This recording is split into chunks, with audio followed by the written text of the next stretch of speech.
High, আমি Priyanka's cooking passion চ্যানেলে আপনাদের সবাইকে স্বাগত।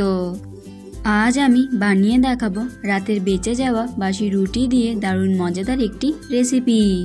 এই রেসিপিটি ঝটপট তৈরি করে নেওয়া যায় এবং আপনারা চাইলে বাচ্চাদের সকালের টিফিনেও এই রেসিপিটি তৈরি করে দিতে পারেন। তাহলে দেরি না করে দেখে নিন আমার আজকের এই রেসিপিটি। এখানে আমি কাল রাতের বেঁচে যাওয়া 2 পিস রুটি নিয়েছি। এবার এই রুটিগুলো আমি ছোট ছোট টুকরো করে ছিঁড়ে নেব।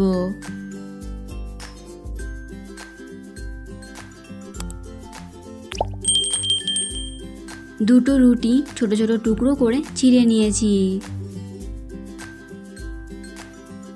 এবার একটা মিক্সির জার নিয়েছি। মিক্সির জারের মধ্যে রুটির টুকরোগুলো দিয়ে দিচ্ছি।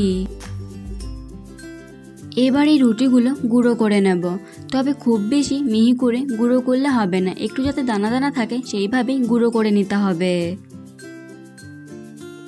রুটিগুলো গুঁড়ো করে নিয়েছি। দেখুন, খুব বেশি মিহি করে গুঁড়ো করিনি, একটু দানা দানা রয়েছে।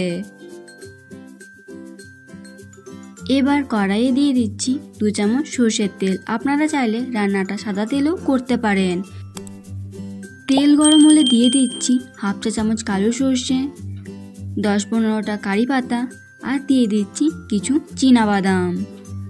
এবার এগুলো একটু ভেজে নেব।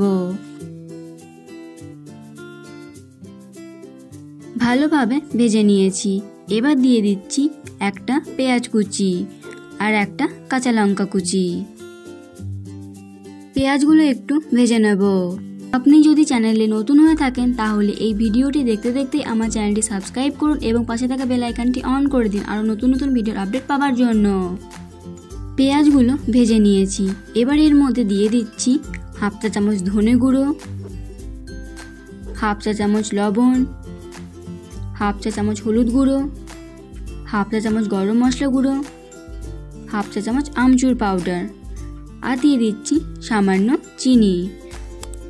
আপনারা নিজেদের স্বাদ অনুসারে ঝাল, লবণ এবং মিষ্টিটা দেবেন। এবার এই সব কিছু ভালোভাবে মিশিয়ে নেব।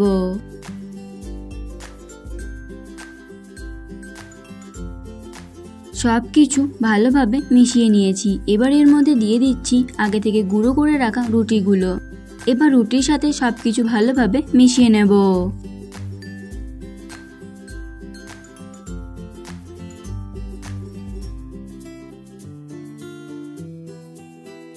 সবকিছু ভালোভাবে মিশিয়ে নিলেই তৈরি হয়ে গেল আমার আজকের রেসিপিটি। এই রেসিপিটি আপনাদের কেমন লাগলো অবশ্যই কমেন্ট করে জানাবেন। ভালো লেগে থাকলে লাইক এবং শেয়ার করবেন। আজ এই পর্যন্তই।